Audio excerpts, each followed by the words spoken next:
मैं डॉक्टर मंजू दीक्षित जी का आह्वान करना चाहता हूं कि वे पधारें और इस वातावरण को मुखरित करते कि जितना जितना प्रयास होता है, जितना जिससे जिससे भी कहना हो कह देना। मैं कहना कहना है तो कह के रे, चुप क्यों है? हैं? और मैं इन्होंने ऐसा कर दिया और वैसा कर दिया। अरे कर दिया मतलब क्या? आगरे से आया हुआ आदमी का दिमाग ठीक हो, इस बात का परीक्षण हो रहा है यहाँ। बहुत अच्छे, बहुत अच्छे, वाह वाह। सतन जी कुछ भी बोल सकते हैं। देखिए ये इतनी कुछ भी कैसे बोल सकते हैं? है? माँ को माँ कहेंगे, कोई लुगाई को भी अम्मा जी कहेंगे क्या? देखिए मुझे इनसे कुछ भी नहीं बोलना है, इतना ही बोलना है कि देखिए मैं अपने आगरा से आई हूँ। आगरा से तो हमारे बाहर से जितने भी लोग आते हैं वो ठीक होके जाते हैं।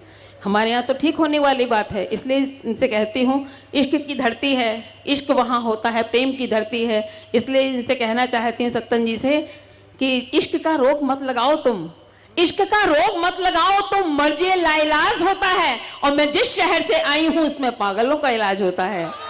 इसलिए श्रोता बहुत अच्छे हैं। अरे भाई, इश्क की आग में पत्थर भी पिघल जाता है। देखो ये जितने ताली बजा रहे हैं, कर रहे हैं, ये वही जले हुए हैं। हाँ हाँ, इश्क की आग में पत्थर भी पिघल जाता है। मिलन की रात में दिल कभी जल भी जाता है। देखिएगा किधर से तीर चले, किधर से तीर चले और किसे किया घायल, वो मुस्कुराते हैं दम उनका निकल जाता है।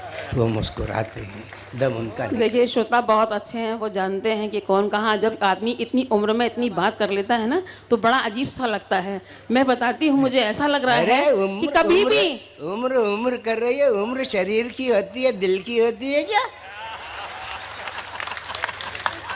देखिएगा यहाँ श्याम पोद्दार जी मुजफ्फरपुर से आए हैं इस कवि सम्मेलन को सुनने के लिए, और मैं ये चाहती हूँ, मुझे ऐसा अच्छा लग रहा है। संस्कार है ये, शंकर केजरीवाल का संस्कार है जो वो मुजफ्फरपुर से यहाँ पर कविता सुनने के लिए आ गए। और असल में बात बताऊं तो वो कविता सुनने नहीं आए, वो तुम्हें देखने आए।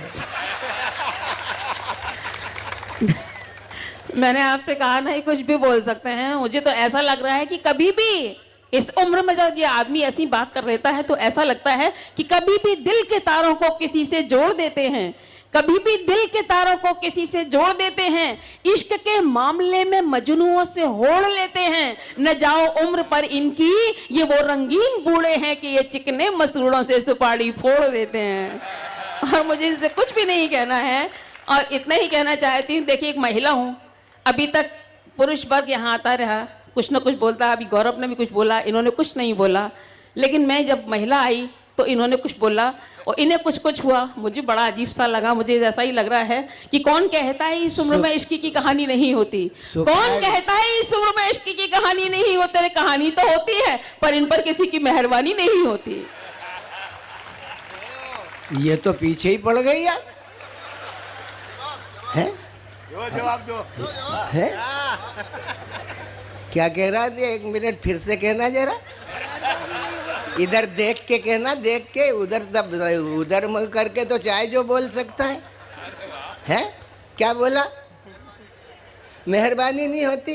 अरे अंगारे पे राख चढ़ जाए इसका मतलब आग नहीं है, ऐसा मत समझ लेना। राखोड़ी हटी तो करंट मार ही देगी। पर हाँ, बुढ़ापे की नजाकत को कोई मासूम क्या जाने। वाह वाह, बुड्ढो साथ दो, सब बुड्ढे एक है। बुढ़ापे की नजाकत को कोई मासूम क्या जाने, यहीं आकर के मंजिल का पता मालूम होता है। और बेटा एक बात समझ ले देवी, है कि बुढ़ापे और जवानी में बस इतना फर्क होता है, वो कश्ती पार जाती है, वो बेड़ा गर्क होता है। मुझे आपसे कुछ भी नहीं कहना है, सिर्फ इतना ही कहना है। कहना नहीं है और कह चली जा रही है। मैं कुछ भी नहीं कहना चाहती, आप ही कहते चले जा रहे हैं। मैं तो कुछ चुपचाप से थी, मैं तो कुछ और बोलना चाहती थी, आप कुछ और बीच में बोल गए। मैं इतना ही कहना चाहती हूँ कि आगरे का ही प्रभाव दिखा। वो आगरे में मैं गया तो देखा तो ताजमहल के नीचे एक पागल जूते में जलेबी रख के खा रहा था। तो मैं समझ गया कि हाँ, ये आगरा जो है इसी बात के लिए प्रसिद्ध है और वहाँ से ये आई हैं। अच्छा, ये तो बता दिया कि एक आदमी, एक पागल जूते में पेठा रख के जलेबी रख के खा रहा था, लेकिन ये नहीं बताया कि वो व्यक्ति था कौन। वो व्यक्ति है और वो जलेबी देखिए, जलेबी ने तो राखी बांधी थी आपको। इसलिए मैं कहती हूँ कि अपनी बहनों के हाथ का कंगन इनको पायल दिखाई देता है, और ये नशे में इनको माइक भी बोतल दिखाई देता है। और मैं कुछ नहीं कहना चाहती। पी के 2 घूंट बहकना मेरा दस्तूर नहीं। पी के 2 घूंट बहकना मेरा दस्तूर नहीं, और खुद को कमजर्फ बना लूं मुझे मंजूर नहीं। देखिए, यहाँ पर पुरुष वर्ग के साथ साथ महिला वर्ग भी उपस्थित है। मैं चाहती हूँ कि महिला वर्ग भी मेरे साथ आना चाहिए और मेरी हौसला मुझे बढ़ाना चाहिए। और क्योंकि एक पुरुष यदि मेरे साथ कोई लड़ाई में संलग्न हो तो मुझे बहनों का साथ चाहिए। मैं सारी बहनों की ओर से कहना चाहती हूँ कि यदि हम मचलते हैं तो तूफान मचल जाते हैं, और हम उबलते हैं तो भूचाल उबल जाते हैं। हमसे उलझने की कोशिश मत करो सत्तन जी, यदि हम बदलते हैं तो इतिहास बदल जाते हैं। हमारी बहनें हमारे साथ हैं इसलिए, और मैं आपसे कुछ नहीं कहूँगी। मुझे तो ऐसा लग रहा है, मैं आगे कुछ कहने की उम्मीद से न कुछ कह के मैं पहले ही कुछ और कहना चाहती हूँ, और बस इतना ही कहना चाहती हूँ। कौन साहब आए हैं, इनको कोई बात नहीं, यदि आए हैं भाई साहब उनको नमन करते हैं। और आइएगा, सत्तन जी की तरफ मत देखिएगा, सिर्फ मेरी तरफ देखिएगा। ये देखने लायक नहीं है, लेकिन फिर भी आप सिर्फ मेरी तरफ ही देखिएगा। ये तो सुनने लायक है, आप सुदर्शन हो। नहीं देखिएगा, मैं एक बात हकीकत। क्या देखिएगा देखिएगा, देख ही रहे हैं, कोई सुन रहे हैं क्या? ये कुछ भी बोल सकते हैं, मैं इनसे कुछ नहीं कह बोल सकते, बोलने का भी सलीका होना चाहिए ना। बोले देखिएगा देखिएगा, अरे तो कुछ बोल सुन नहीं रहे हो तो देख ही रहे। सब महिलाएं आपके साथ है, चिंता मत करो। नहीं नहीं, ये मुझे पता है कि हमारा ये समृद्ध मंच ही मेरे साथ है, मेरी महिलाएं बहनें मेरे साथ हैं। मुझे कुछ भी नहीं कहना पड़ना, मुझे सिर्फ इतना ही कहना है कि यदि मैं ये देख रही हूँ कि यहाँ के लोग इतने कविता के पारखी हैं, इतना बढ़िया तरीके से कविता सुनते हैं, इतने बढ़िया तरीके से यहाँ पर कविताओं को महत्व दिया जाता है, और हमारे यहाँ आगरा में इतने बढ़िया तरीके से कविताएँ नहीं सुनी जाती हैं। मैं आपको सही बता रही हूँ, 2 पंक्तियाँ एक कवि शायर की आपके लिए समर्पित करती हूँ कि एक हमारा नगर है आगरा, एक हमारा नगर है आगरा जहां लोग पत्थर दिल होते हैं, और एक आपका नगर है जहां पत्थरों के भी दिल होते हैं। बाहर से आए हुए लोगों का बहुत सम्मान करते हैं आपको, मैं आपको बहुत बहुत सम्मान करती हूं आपका। और मैं इस पंच के लिए पहले कुछ कहने की कोशिश करती हूं, उसके बाद सत्तन जी को निपटाने की कोशिश करती हूं।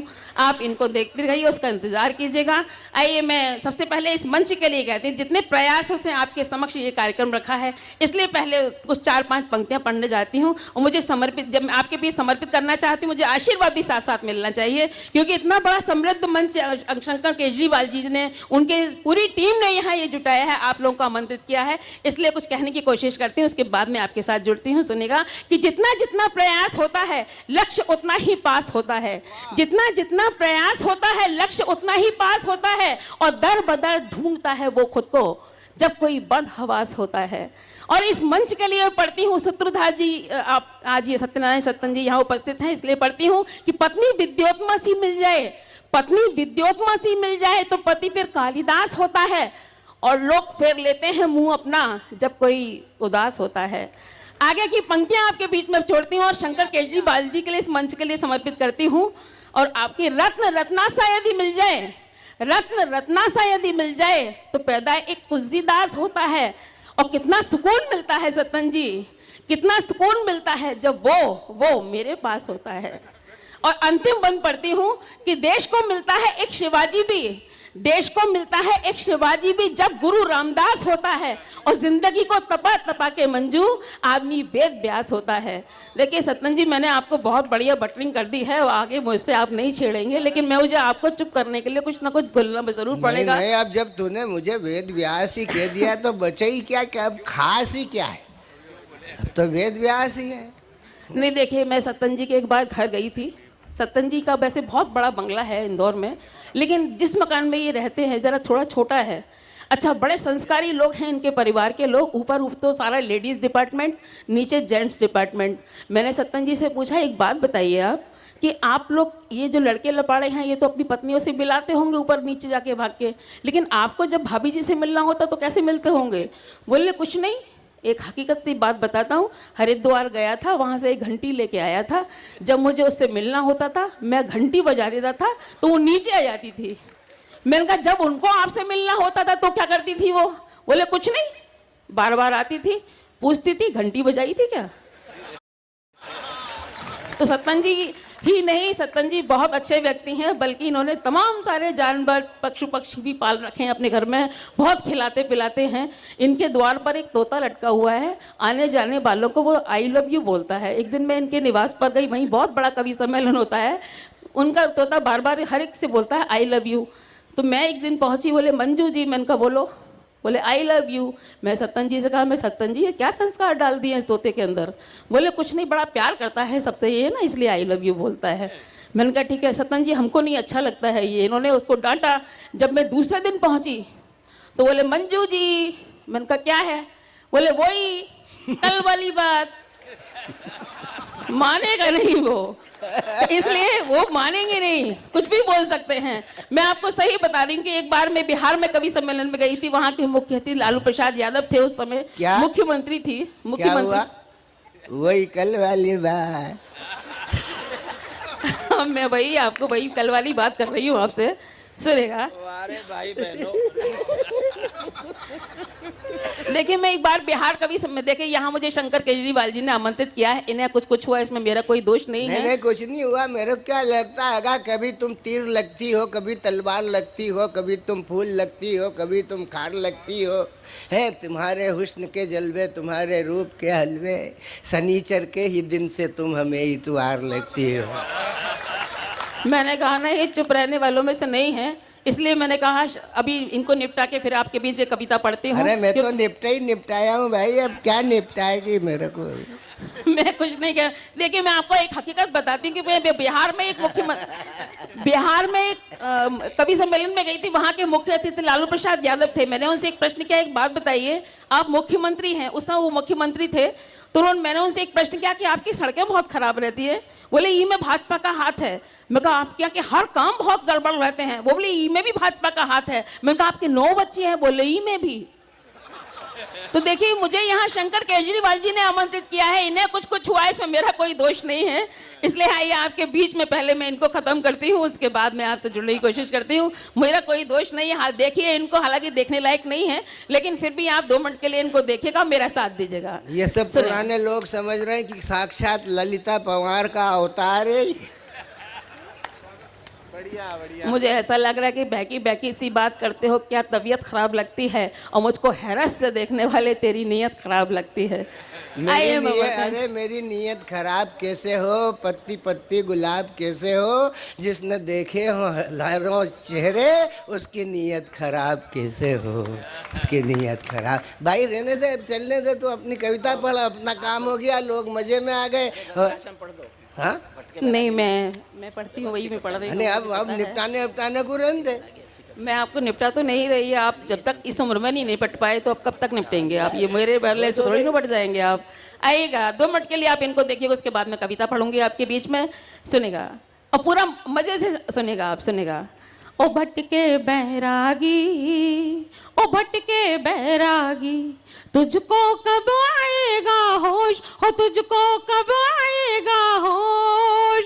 चेहरा हो बदशक्ल तो इसमें दर्पण का क्या दोष? ओ भटके बैरागी, ओ भटके बैरागी। आगे की पंक्तियां बहुत ध्यान से सुनेगा कि जीवन का एक चक्र है प्यारे, जीवन का एक चक्र है प्यारे, पतझड़ और बहारें। जीवन का एक चक्र है प्यारे, पतझड़ और बहारें। कभी तपन से हारी भी तो है नदिया की धारें। ऐ जोशीले भंवरे तुझको, ऐ जोशीले भंवरे तुझको कब आएगा होश, हो तुझको कब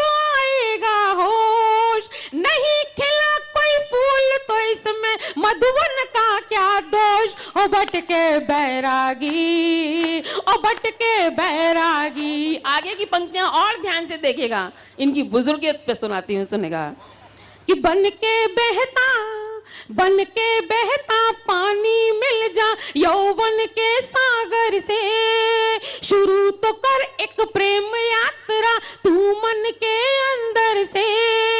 ऐ दीवाने प्रेमी तुझको, ऐ दीवाने प्रेमी तुझको कब आएगा होश, हो तुझको कब आएगा होश। बाहों में नहीं जोश तो फिर आलिंगन का क्या दोष, ओ भटके बैरागी, ओ भटके बैरागी। और इतनी रात में जो इनको शरारत सूझती चली जा रही है, सुनेगा। कि रात के सन्नाटे में खन खन, रात के सन्नाटे में खन खन, खन के मेरे कंगन, हर करवट पर झंझन बाजे, बाजे मेरी झांझर। ओ संगीत के रसिया तुझको, ओ संगीत के रसिया तुझको कब आएगा होश, हो तुझको कब आएगा होश। तेरी नींद उड़ी तो मेरे कंगन का क्या दोष, ओ भटके बैरागी, ओ भटके बैरागी। मैं जानती हूँ कि बड़े बड़े ऋषि मुनियों की तपस्याएं भंग हो जाती हैं, जिसमें कि ये तो एक बाबा ही हैं। कि ओ सन्यासी प्यासी प्यासी धरती तेरे मन की, मेरा यौवन शीतल शीतल बदली एक सावन की। ओ भोले सन्यासी तुझको, ओ भोले सन्यासी तुझको कब आएगा होश, हो तुझको कब आएगा होश। भंग हुआ सन्यास तो मेरे यौवन का क्या दोष, ओ भटके बैरागी, ओ भटके बैरागी।